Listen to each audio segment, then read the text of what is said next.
Hello friends, मैं संजीव कुमार स्वागत करता हूं आपके अपने YouTube channel SK maths tip पर। फ्रेंड्स, अगर आपको मेरी वीडियो अच्छी लगे तो कमेंट बॉक्स में टाइप करके ज़रूर बताना। तो चलिए स्टार्ट करते हैं।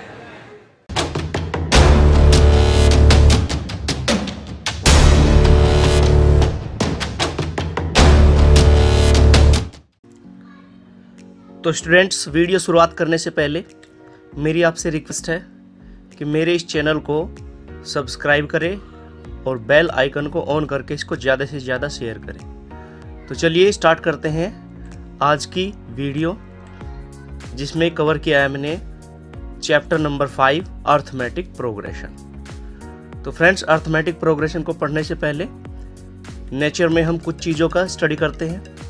जैसे कि आपने देखा होगा, सीढ़ी में जो डंडे लगे होते हैं उनका एक सीक्वेंस होता है, यानी कुछ डिस्टेंस पे वे जो है लगे होते हैं और वो डिस्टेंस इक्वल होती है सभी की।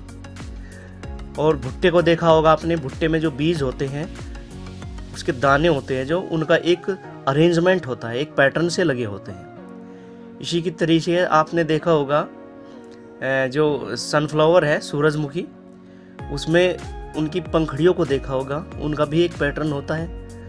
तो यहाँ से एक वर्ड निकल के आता है पैटर्न, यानी पैटर्न जो होता है वो सेम हम यूज़ करेंगे नंबर में।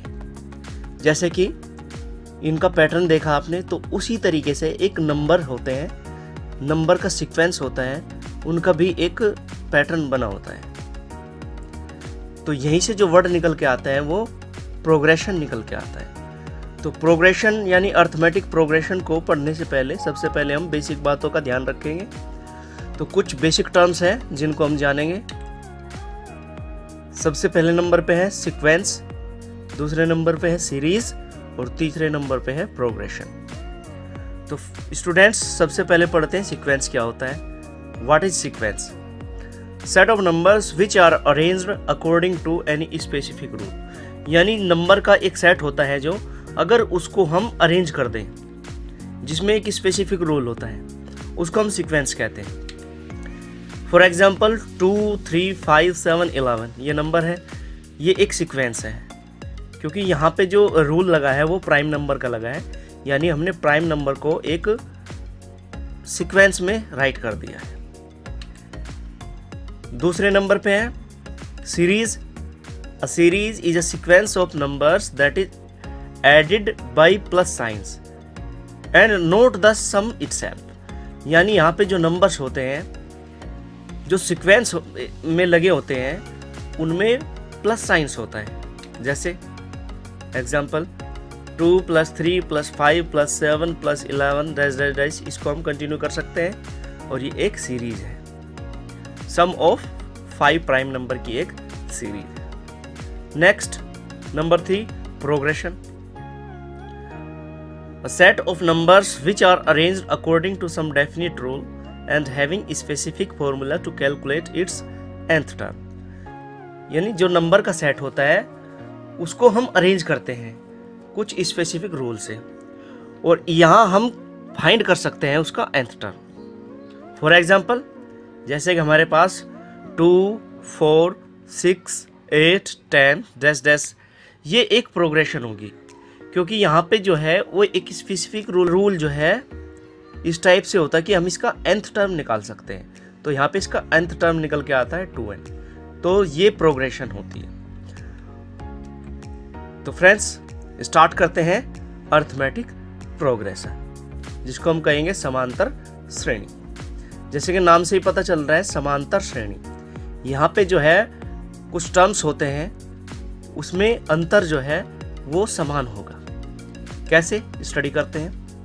Think about the sequence given below. सबसे पहले हम एक सीक्वेंस को लेते हैं, 2, 4, 6, 8, 10, 11, ये एक सीक्वेंस है। तो इस पर स्टडी करते हैं। यहाँ जो नंबर है वो कहलाता है हमारा टर्म, यानी सीक्वेंस में जितने भी नंबर हैं वो सभी टर्म होंगे। Next term getting by adding 2 in previous term. इस सीक्वेंस को अगर ध्यान से देखें तो अगला टर्म जो है वो पिछले टर्म में ऐड करके आ रहा है, यानी कुछ टर्म्स जो है वो ऐड होके आ रहा है, और अगर ध्यान से देखोगे सभी में 2 ऐड होके नेक्स्ट टर्म आ रहा है, यानी यहाँ पे जो है वो एक ही टर्म ऐड है। So the given sequence is called arithmetic progression. इसलिए ये सीक्वेंस है वो एक अर्थमेटिक प्रोग्रेशन है, क्योंकि एक ही नंबर सभी में ऐड है। और ये जो टर्म 2 है यही हमारा कहलाता है common difference.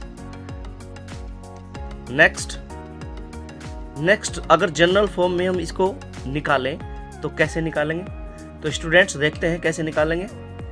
Late first term of AP is A1, second term is A2, dash dash dash, nth term is AN and common difference is D। इसको हम मान लेते हैं। Then so AP is A1, A2, A3, A4, dash dash dash, AN-1, AN। ये हमारी AP है। अगर हम इसको ध्यान से देखें तो यहाँ जो फर्स्ट टर्म है वो A1 है, सेकंड A2 है, थर्ड A3 है, फोर्थ A4 और nth AN। तो यहाँ इसका D जो होगा वो सेकंड टर्म्स में से उससे पहले वाले टर्म्स को घटा देंगे। इसी तरीके से तीसरे को दूसरे से और चौथे टर्म्स को तीसरे टर्म से और nth टर्म को AN-1 टर्म्स ऐसे घटा देते हैं। तो ये जो आता है ये कॉमन डिफरेंस आता है।